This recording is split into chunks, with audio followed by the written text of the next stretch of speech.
காக்கா குஞ்சு கிடையாது. ஏன் எப்படி கீழே விழுந்துச்சு? இது குயில் வந்து கூடு கட்டி இருக்குங்க. இதுல ஏ செத்து கிடக்குங்க. உயிரோட தான் இருக்கா? ஏன் என்னமோ ஆச்சு, என்னமோ ஒரு மாதிரி. இது வந்து குயில் குஞ்சுங்க. தண்ணி கொடுங்க, கொஞ்சம் தண்ணி எடுத்துட்டு வாங்க.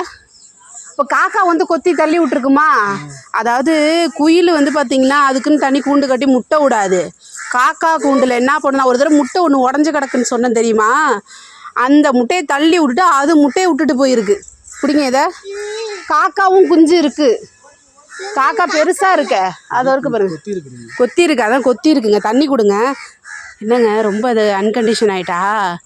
நான் பார்த்தேங்கன்னா கொஞ்சம் நேரத்துக்கு முன்னாடி என்னடா ஒரு முட்டை தானே இருந்தது, 2 குஞ்சு இருக்கு. இது சின்னதாக இருந்தனால நமக்கு தெரியல. ஐயோயோ,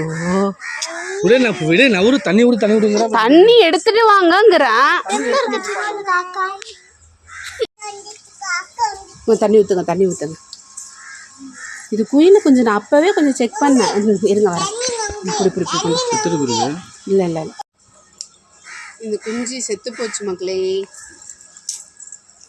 இது ஆக்சுவலாக பார்த்தீங்கன்னா எங்கள் வீட்டு கொல்லையில் வந்து காக்கா கூண்டு கட்டியிருக்கு. காக்கா 2 முட்டை வச்சுருக்கு போல். ஒரு முட்டை வந்து தள்ளி விட்டுடுச்சு. நான் செக் பண்ண முன்னாடி ஒரு நாள் பார்க்கும்போது ஒரு முட்டை கீழே விழுந்து கிடந்துச்சு. இது வந்து பேர் என்ன, குயில் குஞ்சு போல். இன்றைக்கி திடீர்னு நாங்கள் ஒரு குஞ்சு தான் காக்கா இருக்குதுன்னு நினச்சிட்டு இருக்கோம். ஆனால் கடைசியில் பார்த்தீங்கன்னா 2 குஞ்சு இருந்திருக்கு. இவ்வளோ நாள் இதுக்கு இறை கொடுத்தது எப்படி இப்போ கொத்தி இருக்குன்னு தான் தெரியல. ஒரு வேளை மேலேருந்து கீழே விழுந்து இறந்துருக்குமா? காக்கா கூண்டை வந்து பார்த்தீங்கன்னா கலைக்கக்கூடாதுன்னு சொல்லி அழகாக வச்சுருக்கேன். இந்த வரைக்கும் தெரியுதுங்களா கூண்டு? இந்த இருக்கு பாருங்கள் கூண்டு, காக்காவோட. இந்த இருக்கு பாருங்கள் காக்கா கூண்டு. இதில் தான் இந்த குஞ்சு வந்து பொறிச்சு இருந்தது. ஆனால் இப்படி சாகும்னு நாங்கள் எதிர்பார்க்கவே இல்லை.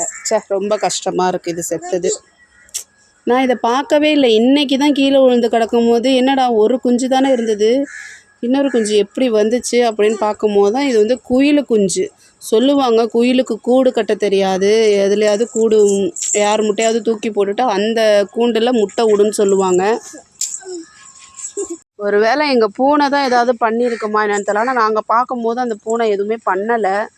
ஒரு வேளை கீழே விழுந்ததை பூனை எதுவும் தூக்கி இருக்குமா, கடிச்சிருக்குமான்னு தெரியல. இப்படி இந்த குஞ்சு சாகுன்னு நாங்கள் நினச்சி கூட பார்க்கல. அழகாக கூடு கட்டி குஞ்சு பொறிச்சு பார்த்துட்டு இருந்ததுப்பா. அந்த காக்கா அது குயில் குஞ்சை தூக்கி போட்டாச்சு.